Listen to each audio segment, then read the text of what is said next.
ইফরাজ, এটা তুমি কি করছো? আঙুর গাছ থেকে আঙ্গুর ফল পেড়ে খাচ্ছো এইভাবে?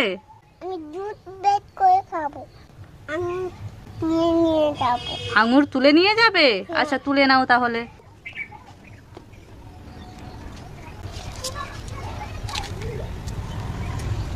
আমি এবার দুধ বের করবো। আচ্ছা করো।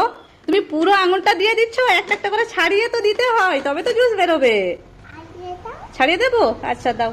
এই নাও, আঙুরটা ছাড়িয়ে দিলাম, ঢেলে দাও। হ্যাঁ, এরপরে এটা দিয়ে প্রেস করতে হবে আর হ্যান্ডেলটা এভাবে ঘোরাতে হবে। এরকম আমি দুধ বেরোচ্ছে। হ্যাঁ, অনেক জুস বেরোচ্ছে ইফরাজ। এরকম দুধ বের হয়ে গেছে। বের হয়ে গেছে জুস। দেখি দেখি দেখি কেমন হয়েছে। ওয়াও! এরপরে খাও। Tasty sugar.